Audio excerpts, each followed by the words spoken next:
people online can hear us. Okay. So many years ago, many moons ago, I wrote kind of an in-depth article researching the origins of Halloween. And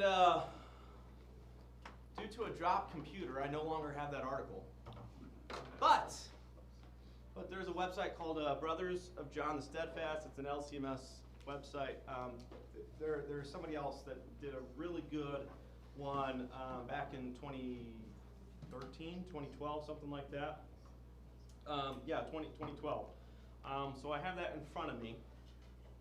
So if you go to Wikipedia, if you go to the Encyclopedia Britannica or the World Encyclopedia, which used to be, the books at the library before the internet, and you look up the origins of Halloween, if you go to the History Channel and you watch a show about it,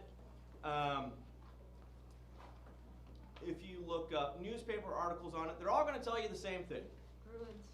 That it was Druids, and pagans, turnips. that there's turnips involved, and so that the Christians took this day when this Celtic religion up in England and Ireland thought that the veil between the spiritual and the mortal was the thinnest, and we slapped a Christian holiday on it to stamp out pagan worship. And the whole world pretty much agrees on that, except those who actually read history, including historians. The truth of the matter is, just in summation, the truth of the matter is that Christians were celebrating All Saints' Day as early as the 2nd century. As early as the 2nd century. There is no recorded pagan festival for All Saints' Day, or anything close to it. There's no recorded pagan festival for Devil's Night, or scaring away demons by making jack-o'-lanterns out of turnip seeds, anything like that, until well after Christianity. So one, there's no historical evidence that Halloween is pagan. Also, and we see this with Christmas, and we see this with Easter, in particular, especially Easter. What was happening in the Roman Empire, especially Christianity? So Christianity in the Roman Empire in the first couple centuries is primarily in the east part. There's a Christian community in Rome and Gaul, things like that. But it's primarily centered in the east. It is not a legal religion until Constantine in 325 AD. Okay? Which is important. So it literally makes zero sense that a religion up in Ireland and England, which is not really a Roman colony, would influence a bunch of people in the Middle East that they would have to slap a holiday on it to counter it. I mean, literally, that would be like us finding out, like, there's this little unknown holiday in Mexico City, and so we in Oklahoma decide to pick that day, and we're going to create a holiday off of it. So, right? I mean, but that's the law. I mean, you read, again, you read the articles, you watch History Channel or whatever, and I don't think they actually realize the illogic of the position, but that's what it comes to. In the same way that they'll sit there and say, well, Easter is from the pagan god Estor. Who's this pagan god? We don't know. There's two whole mentions, not until Bede in the 9th century. He's the only one that ever mentions some sort of goddess named Estor. And oh, by the way, only English calls it Easter. Everybody else takes a derivative of the name Passover, Pascha, Peskel, some sort of derivative of that term for what we call Easter. And so why in the world will we be influenced by a religion that nobody knows about, that there's no recorded history of, and every other language that's spoken in the world doesn't even take the name from that, right? But again, So what happened? How did we get here? Just real briefly. I don't know if this is going to take the whole hour or not, but just real briefly. What happens is in the 18th and 19th century, so the 1700s and the 1800s, you have the rise of reason. So this is birth from the Enlightenment. Now, a key part of the Enlightenment is that they just came out of, I can't remember if it's the 100 Years' Wars or the 30 Years' Wars. I can't remember which one of those. But literally 1/3 of males between the ages of 15 and 30 get killed in religious wars between Catholics and Protestants, resulting from the Reformation, the Protestant Reformation. And so the Enlightenment, what the Enlightenment's trying to do is one of the things it's trying to address is how can we get people to stop killing each other? And since people are fighting over religion, we get this idea that religion is private and you don't talk about it in public from the Enlightenment. Now, the culmination of like Enlightenment governance is the United States Constitution. Okay, that is a product of the Enlightenment and this idea of separation of church and state, and that the state does not endorse a specific religion. Right, the First Amendment, the freedom to worship. That is an Enlightenment ideal based on, so how do we get people to not kill each other? Well, from the Enlightenment, you also get this rise of reason, and so they kind of go further than that in the rise of reason, and you have in Europe this kind of intelligent elite that just utterly disdains Christianity.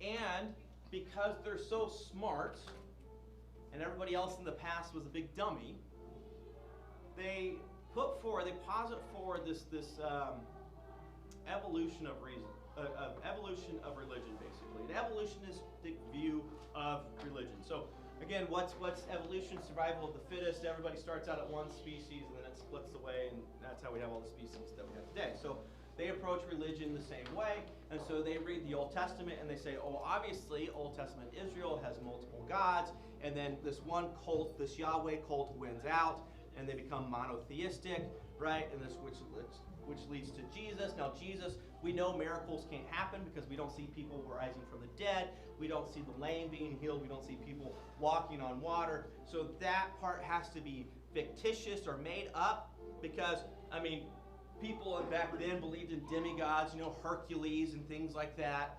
And so basically Jesus was a really good teacher, but his disciples kind of added this religious stuff, and this religion kind of took over the world. But to take over the world, you have to compete against different religions. And so how do you compete against different religions? You conquer or colonize, whatever word you want to use, their holy days. And so every Christian holiday, that's where we get the word holy day from, actually has a secret pagan origin. And so again, if you look up the history of Easter on Wikipedia, and Christmas, and things like that, they're going to mention pagan practices that happened before. The problem is, again, history-wise, Christianity comes first, and then we get these pagan myths and these pagan practices centuries after. And so they got it backwards, basically, is what happens. So, they consider Christianity the death of reason. This culminates in Netsky, right? God is dead, right? Netsky, okay? Or Netsky, or however you pronounce his name. I'm not Russian, I don't care. Nietzsche, whatever. I'm not German either. Yeah, that culminates in kind of that there. So, but in the 17 and 1800s, basically, you have self-proclaimed experts right? I can't remember which one, but one of them proclaims himself an expert in Egyptology.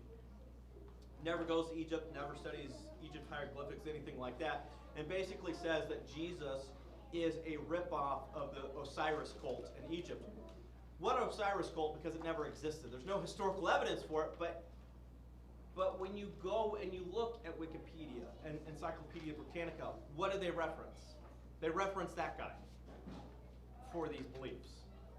So they come to Halloween, All Hallows Eve, and they say, well, obviously there had to be this pagan tradition beforehand. And I think because the guy who does this is English, he makes it, of course, Celtic. So Ireland in particular is what he puts forward. But again, this is flying through history. There is some personal commentary on this, but the logic of it, it's basically a bunch of guys who think they're smart and they hate Christianity. That's what it boils down to. This doesn't really go anywhere for the most part. For centuries.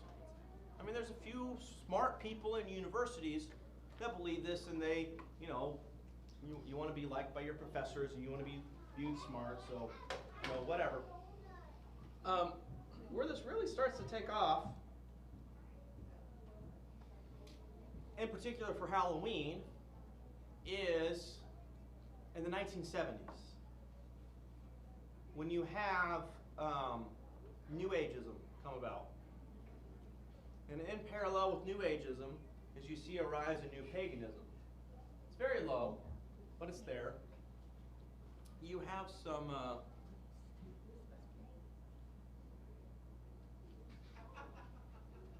some very public things that happen in the United States with like serial killers and things like that, where they say they're influenced by Satan and Halloween and all that. That kind of corresponds with that. In the 1990s, you had the Satanic Panic, right? Which is Satanists are coming for our kids, to sacrifice our kids. There's no documented case of that anywhere, but I remember, my parents taking me to the mall because the FBI is offering free fingerprinting for your children in case they're ever abducted, right? I mean, that's all part of the 1990s Satanic Panic. And then the internet for the masses comes along in the late 90s, early 2000s. And you basically have these people saying, oh, you're a Christian. Basically the birth of the meme of the internet atheist. Oh, you're a Christian, don't you know your holy days are based off of these? And what do they reference? Again, they reference those guys in the 17 and 1800s that hate Christianity and completely made up their stuff whole cloth, and that takes off, and it makes money for if you need to write an article on Halloween and you want people to read it. Okay, well, you write that because people are going to read it. The History Channel picks it up, things like that. It makes money, and it gets blasted out everywhere. So you kind of have all these things kind of converging. Until today, if you went up and told somebody that Halloween is not pagan, 9 out of 10 people would call you a liar or think you're dumb. Obviously it's pagan. It's got witches, right? Well, the thing about it is so much like most Christmas practices today are only a few hundred years old, most Halloween practices today are only less than a few hundred years old. And when I say a few hundred, like a couple hundred at most. Trick-or-treating is a relatively new thing. The gory side of Halloween, with horror movies and dressing up in gory costumes, things like that, really pretty new, all right? This idea of the devil's night and you go out, mischief, things like that, that's all part of the Satanic Panic, by and large. Do people go out and do mischief on Halloween? Yes, because they were told that this was an ancient practice. And so it's kind of one of these things where we told people it happened, and so then they started doing it because it happens, but it didn't happen before we told them it happened. Self-fulfilling prophecy. It's a self-fulfilling prophecy at a societal level. Yeah, right? So my first call, Saginaw, Michigan, there was a lot of abandoned houses there. And so part of that self-fulfilling prophecy became teenagers burning down abandoned houses, right? Were people burning down abandoned houses before then because it was Halloween? No! No, but we told them people did this. So guess what teenagers that are rebellious want to do? Burn. You're going to wind up on the list. I'm just thinking teenagers who aren't rebellious like to see fire kill. Yeah. That's true. Adults. Right. Rebellious when they see it. So the earliest record of an annual commemoration of the martyrs actually goes back to the 2nd century with Polycarp. The martyrdom of Polycarp. Accordingly, we afterwards took up his bones as being more precious than the most exquisite jewels, and more purified than gold, and deposited them in a fitting place, whither, being gathered together as opportunity is allowed, with a joy and rejoicing, the Lord shall grant us to celebrate the anniversary of his martyrdom, both in memory of those who have already finished their course, and for the exercising and preparation for those yet to walk in their steps. All right? That's from the 2nd century, which is 150 AD-ish is when this happened. So the very first record that we have of Christians honoring the saints that came before them is 150 AD. What's the first record of a Druidic practice of Halloween? A lot later. A lot later, right? Christianity didn't get to England until the 3rd century. So how could English practices be affecting Christian practices? Yeah. Yes. See, this is one of those instances where it really pays to do your own homework, quite honestly. To be fair, there is all around the world, from the end of October to the beginning of December, there is things all over the world where people are paying attention to the torrid meteor shower. There is special emphasis placed on it. But Yes. It has nothing to do with the That's Druid stuff at all. correct. It's all totally different. Correct. Each celebration looks different. They don't solidify until when you're talking about. But there is something there. The closest one that I know of is the Mayan practice of the Day of the Dead, which does not coincide with a date. It's now normally November 1st or 2nd, either October 31st, November 1st, or November 2nd, depending on what. It coincided with the annual return of the monarch migration. And they believe that the souls that came before were either in or being carried by the monarchs. All right? That is the closest thing that I can find of a pagan practice. Now, when did Christianity come in contact with Mayans? 1500s, late 1400s, 1500s, right? That's the empire in Mexico when North America was being colonized by Europeans. So yeah, it's just, are there harvest recognitions? Yes. Do they have anything to do with the Day of the Dead? No, they don't. And the thing about it is were there harvest foods offered to gods? Yes. Did they have anything to do with the recognition of the dead? No. If you look at the evolution of the Day of the Dead, it isn't anything like it was back then. No. So No, it's not. So it's a celebration now. It is very much a celebration now. Yeah.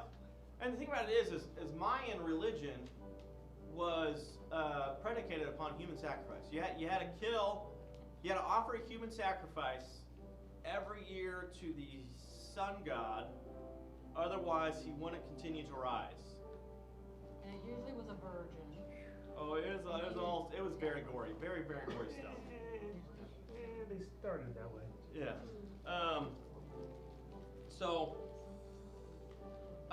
In or 270 AD. There's another reference by Gregory Thaumaturgus. I don't know if I pronounced that name correctly or not. There's another reference in 306 or around 306 AD.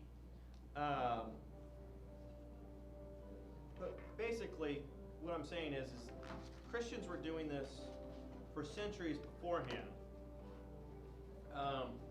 So you'll hear this word, though. You'll hear, I call it Samhain. I think it's actually pronounced Samhain. Samhain. Okay, yeah.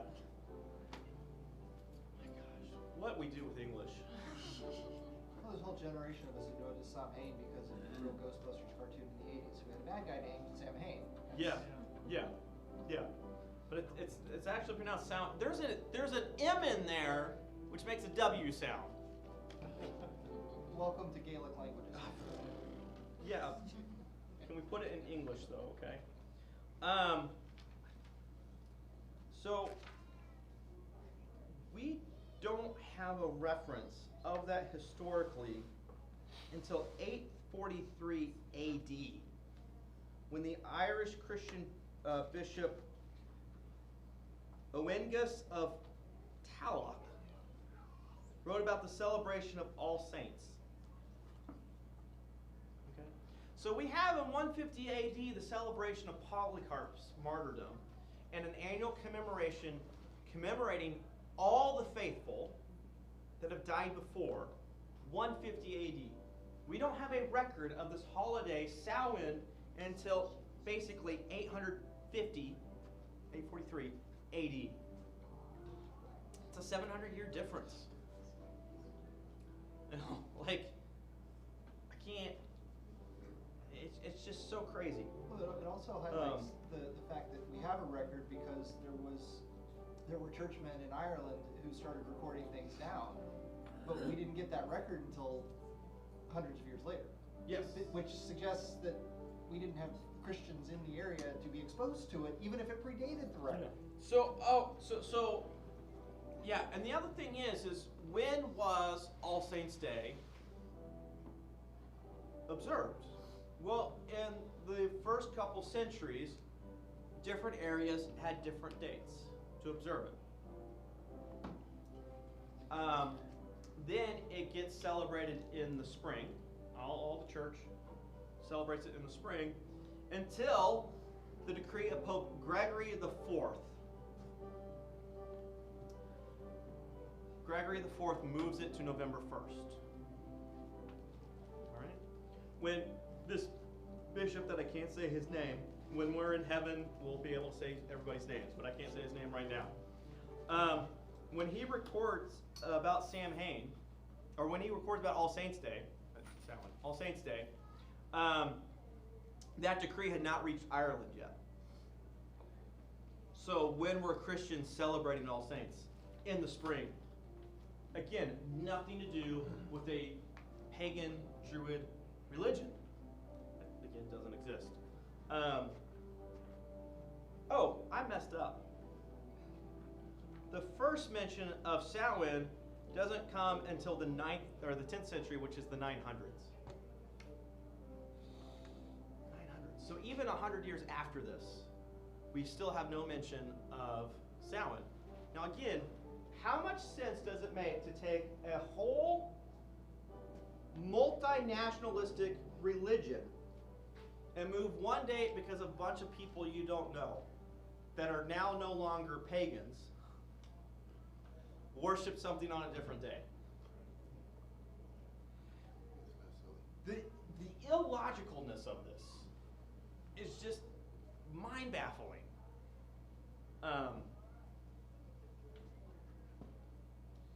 I can't, every time, I just... Humans aren't known for being logical. That's true. Just ask Spock. That's true. Yeah. The other thing is that they will put forward that Samhain always happened at the end of October, the beginning of November, again, within one of those 3 days. Why one of those 3 days? October 31st is All Hallows Eve. November 1st is All Saints Day, and in the Roman Catholic calendar, November 2nd is All Souls Day. They make a distinction between the saints, those that they know that are in heaven, and all souls that have died in the faith, some of whom might be still in purgatory or not, are basically the unknown saints that have gone before us. So they might be in heaven, but nobody knows their name to pray to them. They make that distinction. We don't. We collapse both days in Lutheranism into All Saints Day on November 1st. Samhain was a lunar holiday. How many times do we have a full moon or a new moon, either or, on October 31st, November 1st, November 2nd? Once every 7 years, or once every 11 years, something like that? How the calendar lines up? Yeah. So again, what? I said Jubilee. Yeah. So again, they're positing forward that there was a static date on this holiday, and there's not. Of this Druidic holiday, there's not.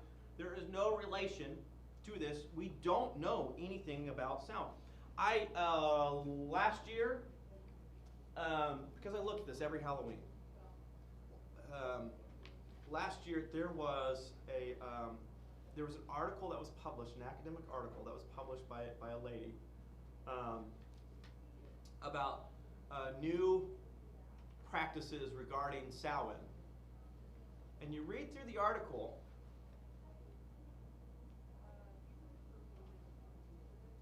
everything comes down to they have these things, they're not sure what they are. She thinks they were used for this purpose.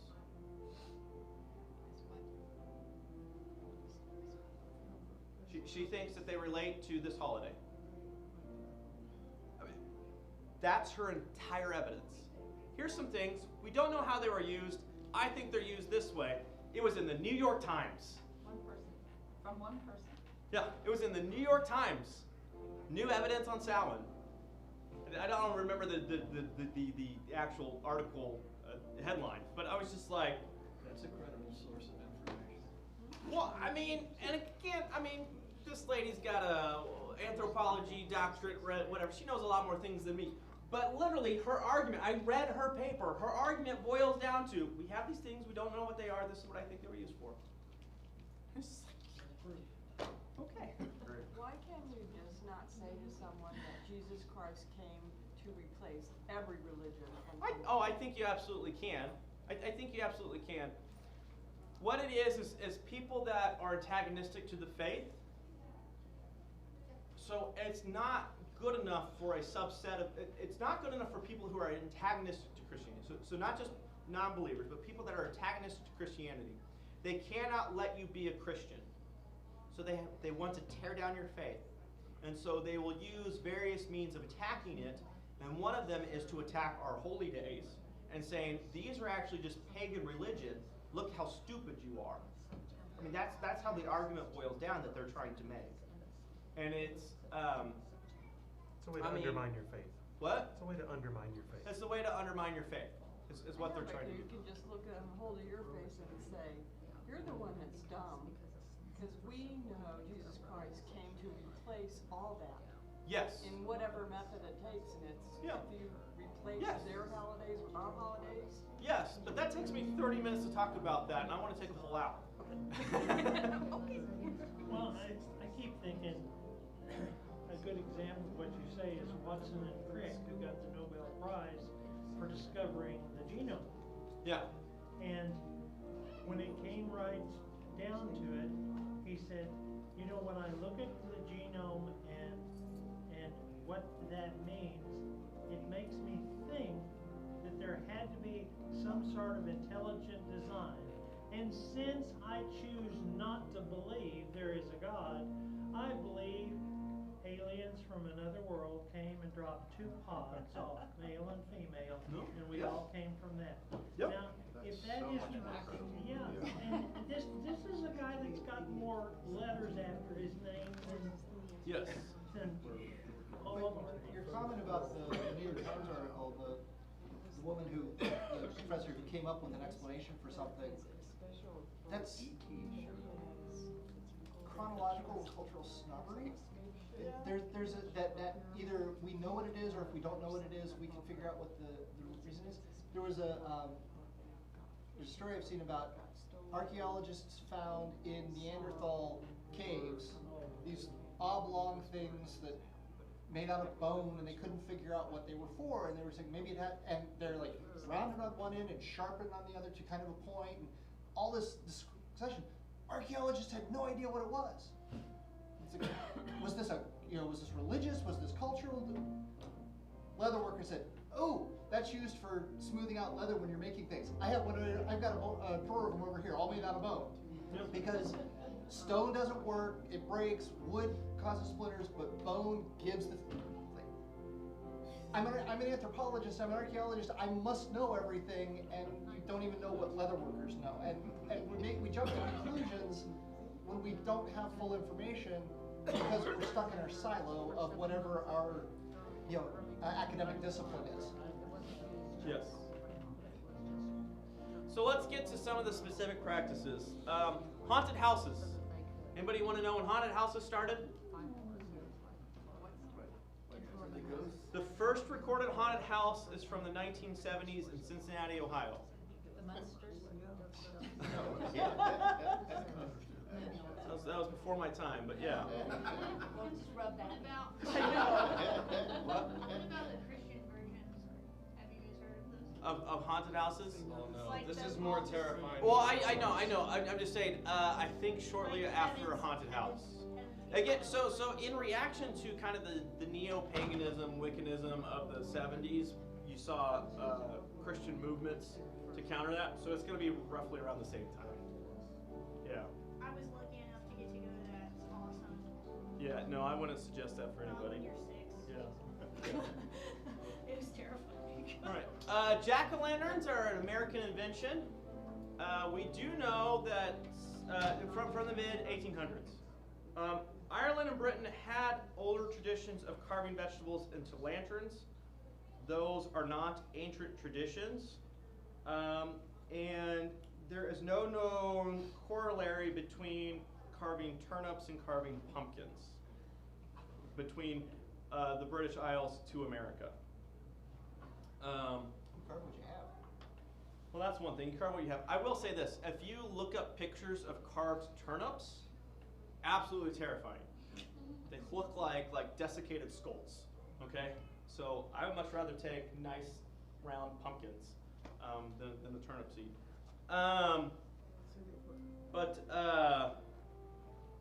And the folklore around jack-o'-lanterns was invented with the advent of jack-o'-lanterns. Kind of like how we have Rudolph the Red-Nosed Reindeer was invented because Sears created Rudolph the Red-Nosed Reindeer. Right?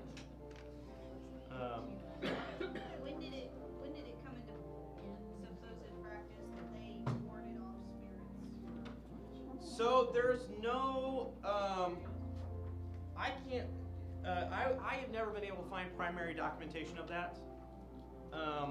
Neither was this article able to find primary documentation of that as well. I was lucky to grow up with Assemblies of God, and they show you terrifying things no matter Yeah. your age, and that was one of, so Yeah. I'm always very curious about that sort of stuff. Yeah. In the major 19th century chronicles of the British holidays and folk customs, none make mention of carved lanterns in connection with Halloween, by the way. So that's what I'm saying, like there's no primary documentation of this practice. In particular, there's no primary of it occurring for warding off spirits, Halloween, anything else like that, right? All Hallows Eve wasn't a holiday. It wasn't, by and large. In 1837 is when we get the term jack-o'-lantern, by the way. Previously, the term referred to a man or boy of a town hired to keep the street lamps lit through the night. All right, so they took this term that already existed to describe the guys who went and lit the gas lanterns and they applied it to a carved pumpkin. Your jack-o'-lantern, right? Okay, that's where we get it. Jack is just a common name for boy. O-lantern, yeah, you lit the lantern, okay? Lit them and put them out later. Yep. Trick-or-treating is very popular in America and other countries. Now, in the Middle Ages, the 13 to 1500s, we know that poor people, that beggars, would go around and knock on houses and sing or say something and basically ask for food, ask for money. How often did they do this? About every single day. Right? Why? You got to eat every single day. Holidays in particular, though, you would see more go out. Why? Because, well, what is one of the Christian practices with holidays is almsgiving for the poor, for the needy. We have this actually recorded in one of our songs that many people sing, and it's probably on the radio already. If not, it will be very, very soon. We wish you a Merry Christmas, right? And how's that go? Bring out your figgy pudding. Bring out your figgy pudding. Why? Because they've come, they've knocked on your door. These are poor people. These are not professional carolers. These are poor people. They knock on your door. They need food. What's the Christmas food? Figgy pudding. All right? We sang you a song. We wished you Merry Christmas. Now bring us our figgy pudding. Right? And that's from the 1800s, by the way. Most of our Christian tradition, or our Christmas traditions are only a couple hundred years old. In most of Christendom, Christmas wasn't a major holiday until the 17 and 1800s. In fact, it was outlawed in many colonies in the United States because it was too joyous and festive, and they were Puritans, and you got to be somber. Having joy was actually a sin, right? Gotta love pietists. Can't be happy in church. Yeah, you can't be happy in church, right? So in 1593, Shakespeare talks about in The Two Gentlemen of Verona, the character Speed accuses his master of puling, which is whimpering or whining, like a beggar on Hallowmas. All right? Is that trick-or-treating?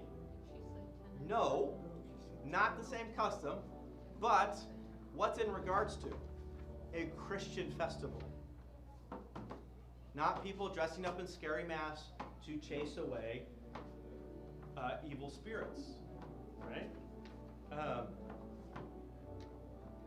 So, can your kids go trick-or-treating? Yeah? The first known custom of wearing costumes is from Scotland in 1895, and the United States 1911. The earliest recorded use of trick-or-treat is from 1927 in the United States. And in the early 20th century, there were thousands of postcards made with Halloween themes, but none of them showed trick-or-treating until the 1930s. It used to be that everybody was a hobo, and they go around begging for food. Exactly, because, again, it ties back to that. You go around on holy days to ask for food.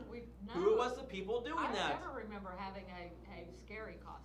Yes, we right? were always hobos. Again, so Like we've that. taken this. Gypsies. So basically, what happened is we learned a false history.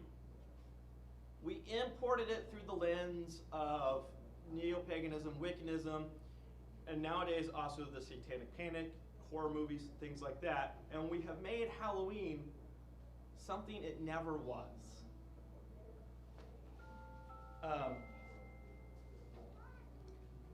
So, what's the oldest part of this is All Saints Day. All right. Yeah, that's all stuff I don't need. Is this the reason we believe everything we read on news? I think we do that because, well, I mean, if you went to, again, you open up Encyclopedia Britannica, right? 20 years, 30 years ago. You're going to see some of the stuff in there. And that's a trusted source of information, right?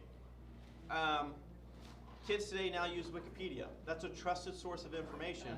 And what is I'm not saying that it should be trusted. I'm just saying.